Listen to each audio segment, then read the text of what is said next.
As mulheres que descobriram que estavam noivas do mesmo homem agora querem saber como o bombeiro de Brasília conseguia se relacionar com todas elas ao mesmo tempo. A polícia fala em pirâmide do amor. O Domingo Espetacular reuniu 6 mulheres que se apaixonaram pelo bombeiro. Elas revelaram como era conviver com esse homem e o que aconteceu quando descobriram a traição. O romance tão sonhado. Era aquele Dom Juan, como dizia, que a gente sempre sonhou. Um homem dos sonhos mesmo. Um homem muito gentil, inteligente, companhia agradável, bonito. Eu me senti, né? Agora arrumei meu namorado, agora tô amando, vou amar, vou ser feliz. Essas mulheres têm uma história em comum. Elas falam do mesmo homem. A gente saía, abria a porta do carro, ia para restaurante, ele puxava a cadeira, sempre mandava mensagem de bom dia, durante o dia, como é que foi seu dia, como é que você tá. Realmente um príncipe encantado, assim, né? Mas por trás do conto de fadas se escondia um pesadelo. A gente vai acreditando nesse sonho, a gente vai sonhando junto. E de repente você vê que desabou. O homem tem um perfil muito comum no golpe do amor e roubou mais que dinheiro. Ele tirou destas mulheres a paz e o amor próprio. Aí eu me senti péssima. Foi horrível, me senti usada, né? Eu comecei a duvidar de quem eu era. As mulheres apontam o 3º sargento do Corpo de Bombeiros do Distrito Federal, Rafael Martins Ziller Ferreira, de 38 anos, como a pessoa que envolveu a todas com mentiras. Nas redes sociais, Rafael exibe o físico, a paixão pelo futebol americano e pela natureza. Segundo denúncias, só nos últimos 6 anos, pelo menos 23 mulheres aqui de Brasília teriam caído na lábia do sargento do Corpo de Bombeiros. Vítimas com um desejo parecido. Todas queriam encontrar um homem boa pinta, honesto, trabalhador, carinhoso, que se dedicasse ao relacionamento. Na verdade, um príncipe encantado para viver um grande amor. De acordo com as vítimas, o bombeiro chegou a ter 6 noivas ao mesmo tempo, sem que uma soubesse da outra. Mas como será que ele fazia para administrar tantos relacionamentos escondidos? E como as mulheres descobriam as mentiras dele? A lista de conquistas é extensa. Queria um compromisso sério, queria fazer uma família, formar uma família, isso era diário. Ele falava isso todos os dias. A administradora de empresas manteve um relacionamento de 5 anos com o bombeiro. Os dois tiveram uma filha. Promessas não faltaram. Queria fazer um futuro. Eu, ele e depois a nossa filha, né? Chegou a ficar noiva do militar, que pediu a ela para financiar um carro para ele. Pediu para eu fazer a transferência para ele, de R$120 mil, para ele poder comprar esse carro. No mesmo dia do pedido, descobriu a traição. Uma moça mandou mensagem em uma rede social dizendo que Rafael mentia. Ele chegou a colocar aliança em outras e assumir um relacionamento sério com mais outras 2, ao mesmo tempo que ele estava comigo. Segundo ela, nessa mensagem, Rafael estava bravo porque ela não pagou por uma camisa dele. E reclama: tu consegue fazer sempre algo errado. Impressionante.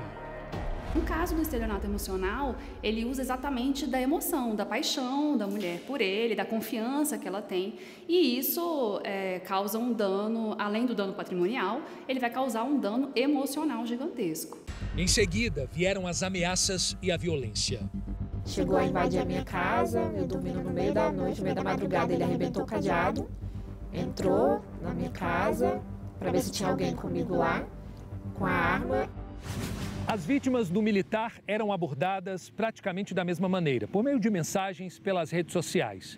Eram conversas picantes, mensagens de amor que já ajudavam o sargento a marcar o primeiro encontro, que acontecia em hotéis, bares e cinemas aqui da capital federal. O perfil dessas vítimas, praticamente o mesmo. Mulheres estáveis financeiramente, servidoras públicas, solteiras, de 28 a 50 anos. Sempre eles mostram assim, aquela paixão arrebatadora, fulminante, já querendo um namoro sério, né? Querendo conhecer a família. A secretária conheceu o bombeiro pela internet. Era Réveillon. Foi uma virada do ano muito bonita com ele. O relacionamento acabou logo depois de uma manhã muito romântica. No almoço eu descobri que ele tinha outras, não só uma, como outras mulheres no mesmo dia. A paixão deu lugar ao medo. Aí você não vai fazer nada, porque eu posso pegar, te dar um tiro e te enterrar no quintal da minha casa. Hoje eu tenho medo, muito medo dele. Rafael já teve uma ocorrência na polícia em 2014 por agredir uma mulher. Segundo o boletim de ocorrência, o bombeiro a arrastou escada abaixo para tirá-la da casa dele. A mulher que passa por esse tipo de golpe, ela pode desenvolver transtornos de ansiedade, transtorno depressivo, transtorno de estresse pós-traumático, até mesmo transtorno de pânico, porque ela simplesmente vai ter dificuldade de confiar numa outra pessoa novamente. Eu vejo que a questão dele ter o porte de arma é um intimidador e ele também tem coleção de facas, são mais de 30. Essa servidora pública conheceu Rafael pela internet e os dois tinham amigos em comum. Deve ser de boa procedência, acho que eu vou gostar desse relacionamento. Ele estava reformando uma casa numa área nobre de Brasília e pediu dinheiro emprestado. Porque a casa era para o nosso futuro, que ele então queria um relacionamento além do que a gente já tinha. Para ele, isso não é bem um golpe. É tipo, eu mereço esse presente, eu pedi, ela quis me dar, então tá tudo bem. Foram 2 anos de namoro, até que a moça descobriu as traições. Ele tinha a relação sexual comigo com outras mulheres no mesmo dia. Isso abala muito. Nessa mensagem, Rafael insiste em reatar e diz: quero ser seu esposo, quero ser teu companheiro para sempre. Com essa outra vítima, uma secretária executiva, o namoro durou 1 ano e meio. Nesse período, o galanteador se tornou autoritário. Chegava e falava assim, hoje você vai usar esse sapato, não esse. E eu aceitava, porque até então você fala, nossa, ele está cuidando de mim. Essa estudante também viveu um romance com Rafael. Quando descobriu a traição, cobrou uma explicação. Ele simplesmente escreveu, voltei com a ex.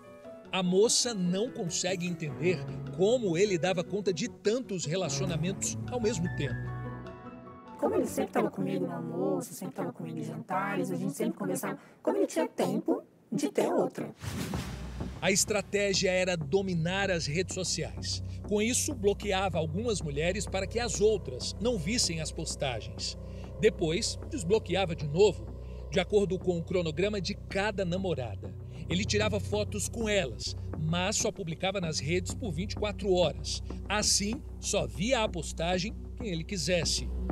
E do nada, ele te bloqueia ali 1 semana, 2, e ele volta tranquilamente, como se nada tivesse acontecido, como se fosse o melhor ser humano do mundo. Mas Rafael se arriscava e estimulava as mulheres a publicar fotos para mostrar que eram comprometidas com ele. Um deslize que desmascarou o Dom Juan. Ele exigia que a gente postasse coisas em rede social, né? A profissão de bombeiro também ajudava a garantir os álibis. Ele dizia que estava de plantão, estava de voluntário. Os relacionamentos viraram caso de polícia. As mulheres fizeram um boletim de ocorrência e pediram que o militar fosse enquadrado no crime de estelionato amoroso. Mas a delegada diz que, por enquanto, o caso não seria esse porque a motivação primeira dele não parece ser financeira. E em depoimento, o bombeiro admitiu relacionamentos simultâneos, mas negou os atos de violência. Para a presidente da Comissão Nacional da Mulher da OAB, há sim o crime de estelionato. Fica muito claro para mim que a pessoa queria obter uma vantagem indevida com o prejuízo alheio da vítima, usando o abuso de confiança para obter essa vantagem indevida. Tentamos entrar em contato com Rafael, mas as ligações não foram atendidas.